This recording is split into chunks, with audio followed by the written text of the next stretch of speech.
Hello and welcome to Breathwood. My name is David Yates and I'm getting closer to a proper setup. I just maybe need to do some ironing. So that'll happen soon. oh, uh, yeah, it's been a while. We're getting there. I'm getting there. Let me know if the audio is good and if you have any other thoughts or suggestions about how things look.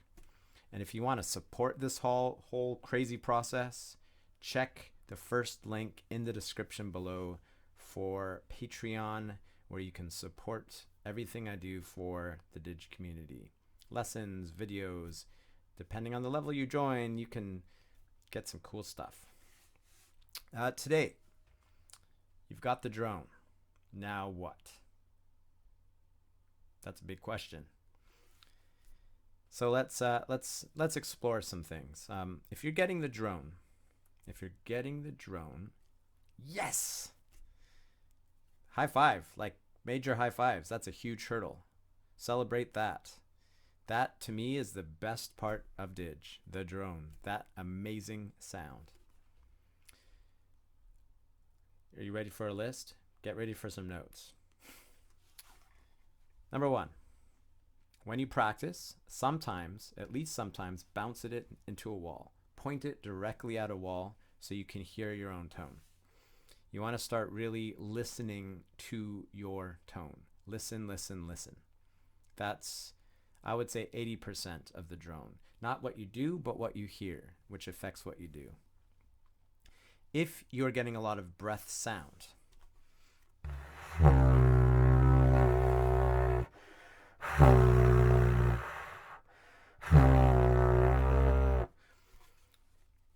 then there are a couple of tweaks to make. The drone is really a balance between how tight your lips are and how much you let them vibrate and how much breath you have to make that whole thing work. Okay? Too tight and you cut it off, or you jump to a toot. Too loose and you get the sound I just got. Too loose and with too much air and you get the sound of air, which we eventually want to eliminate. So if you think of air and lip tension like two different levels, eventually you want to get to the point where they're just balanced. Not too much air, not too much lip tension, and not too little of either. So if I have this sound,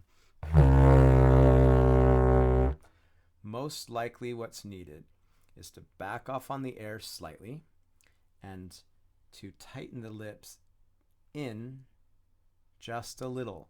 We're talking so little. If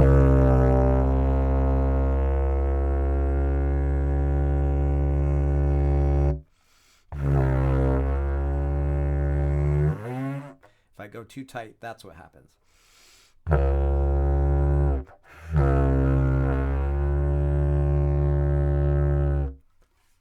So I call that tuning the drone. Tuning the drone is also a process that will extend past just getting the drone, past other techniques. You'll always have to come back and tune it. So let that be an ongoing process. Keep it in mind. Next, I have a whole list of things I like to go through with students to make sure they've got the basics covered.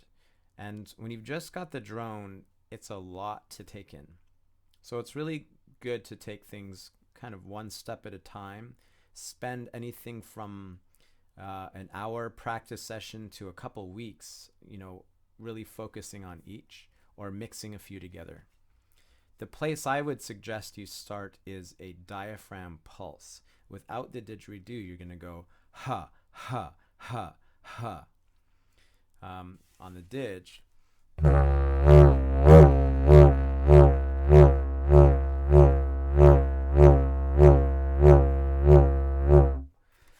it's kind of like lifting weights for your lips and your diaphragm. You can practice this without the didge in a much more intense way if you actually want to strengthen your diaphragm. 2 ways to do that. 1, breath of fire. Look it up online. Comes from yoga, pranayama. It's an intense exhalation from the nose, like this.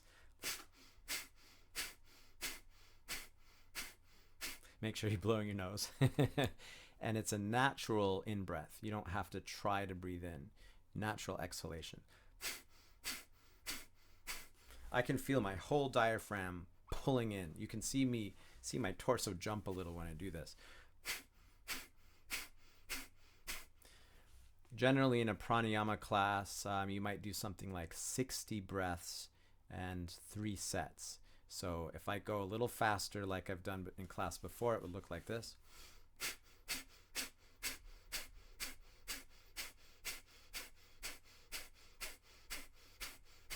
And so on. It can create a little sense of dizziness, but what I actually find is that's more of the feeling of bringing oxygen through the body. So you get this little sparkly lightheadedness that can happen. You'll feel how the diaphragm is a muscle working hard, especially on the second and third sets. It's a super good tool just for improving well-being overall. So take a yoga class and ask the teacher about breath of fire, or look for places where you can specifically learn pranayama. It's very useful. The other thing you can do, which I really only do in my car, is the kind of sound you would tend to hear in a martial arts class. I'm going to back away from the microphone. It's an intense contraction of the diaphragm and just a loud, forceful ha. And you just do that ha, ha, ha, ha, ha, ha, with a natural breath in over and over until you feel like you've really worked your diaphragm. That's a lot more strength than you need on the didge, but it will help kind of support the foundation for all didge playing, which is diaphragm strength and control. In the didge, it's a intense push of air, and what's so good about it is that it strengthens and tones your lips. If they're not strong enough, they'll do this.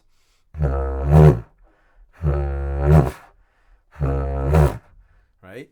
So we're looking for another balance. Diaphragm push and strength and lip control. When you've got it balanced, you can get a nice pulse without losing the drone.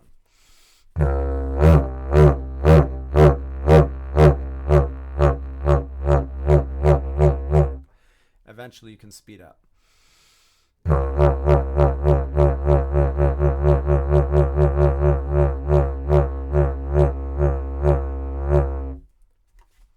So 10, 20, 30 pulses times 3 could be a good idea. But if we're thinking about pranayama and 3 sets of 60, that's 180 breaths in quick succession. So you could think about doing the pulses on the didge in the same way. 180 would mean 18 sets of 10 or 9 sets of 20. You can come up with a number that really works for you. Count on your fingers if you have to. Just as long as you're getting into the upper, 1 to 200 each time you do it. So it should just take a couple minutes. If you want this just to be a practice technique by itself, if you want to focus on it, I recommend that. So that's really first. Once you've tuned the drone, then you start building diaphragm strength and control along with lips. From here, it can start to branch out in many directions, but there's one other technique which is really important now and will help prepare you for circular breathing. You need to be able to figure out how to breathe even before you circular breathe. What you don't want to do is this. Picture the top of the screen, that's full lungs. Bottom of the screen is 0, empty lungs. You don't want to fill to the top or even past it and get all the way to the bottom and then breathe in again. So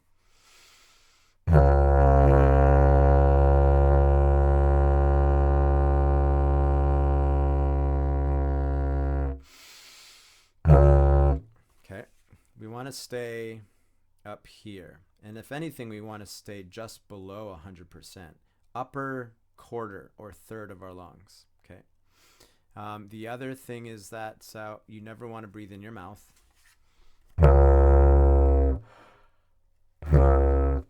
You always want to breathe in your nose. So you're going to play here, drone a little bit, take a quick sniff of air, drone a little bit, take a quick sniff of air, drone a little bit, take a quick sniff of air. This in effect is the same as circular breathing. You're just not keeping the sound going, but you're extending the length of time you can play. If you're getting this right, you can play just as long as someone who's playing with circular breathing. There's just a gap in the sound.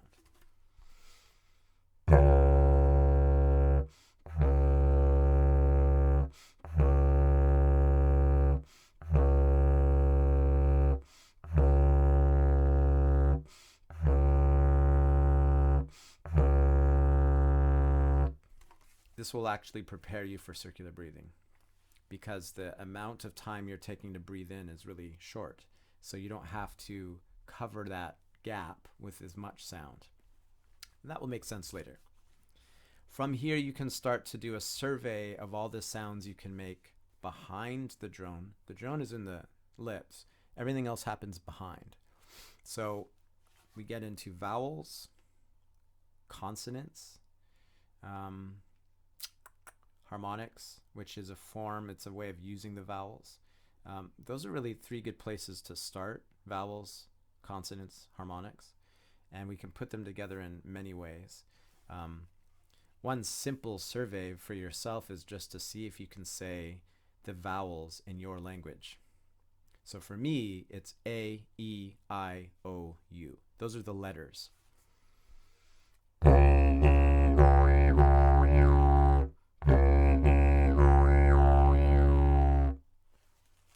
Those are not the linguistic phonetic sounds. Those are the vowels in English. Whatever your vowels are, say them. And I don't know other languages well enough to know if that's not a concept shared by all languages. So correct me if there's another way of talking about it. Okay, so vowel sounds. You could also do just the vowel sounds rather than the letters. So A, E, O, A, U, and there are more.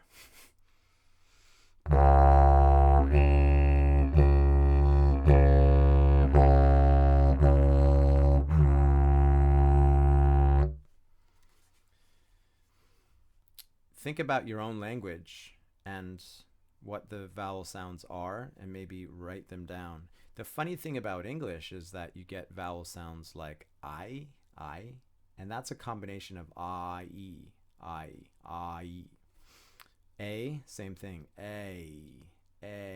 It's a combination vowel sound. So it's nice to get the single vowel sounds like A, E, U, O. So work on those inside the didge. A little exercise for that is to make a rhythm from two of them. I like E and O. E-O, E-O, E-O, E-O, E-O, E-O.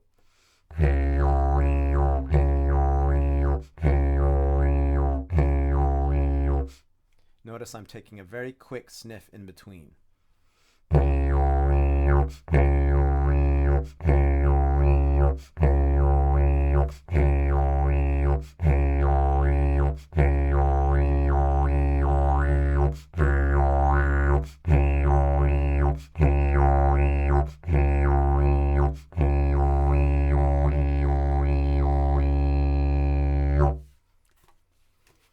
So that's vowels. Consonants. The easiest place to start is probably da. When we're speaking and we're making a vocal tone, D is just a touch of the tongue to make an accent. Da. No extra breath added. So in the drone, it's the same thing. Drone, and the tongue goes tap against the roof of the mouth, not touching the teeth, but behind.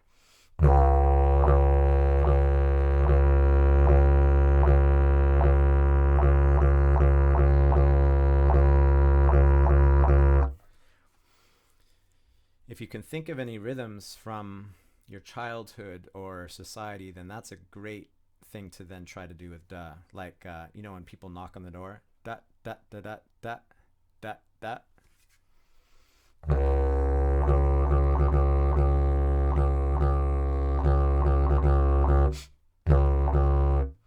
always be looking for a place to breathe.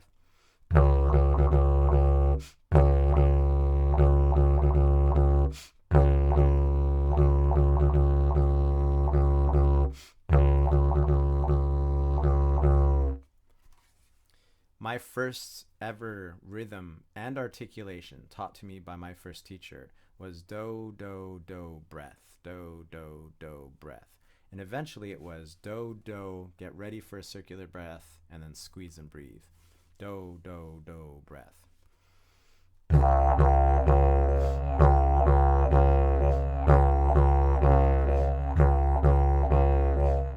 What was nice about that is its simplicity. I could just focus on do, do, fill, squeeze, do, do, fill, squeeze. And even if I couldn't circular breathe right away, the structure was there waiting for me to get it.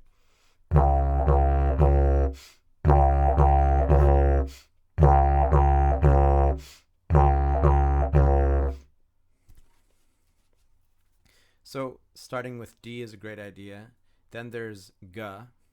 Similar idea. The throat kind of closes and opens. Ga. Ga. T and K sounds t, k, have a bit more air to them. So they can be trickier at first.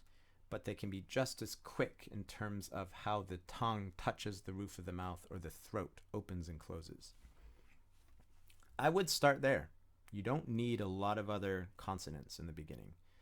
The vowels are useful, and a few consonant sounds to break up the sound and give you more sense of rhythm. That's a lot. That's a lot to play with, and that's already one rhythm to play with, plus any rhythm you can think of, like the knocking, da, da, da, da, da. One last tip for now. Once you've got the drone going, play it as softly as you can. It's really tempting to play a really loud, intense drone, you know, didgeridoo, yeah, blast it. But you'll gain more control and sensitivity to the vibration and the sound if you make a quiet sound. So here's a kind of regular drone, and then I'll play from there as quietly as I can.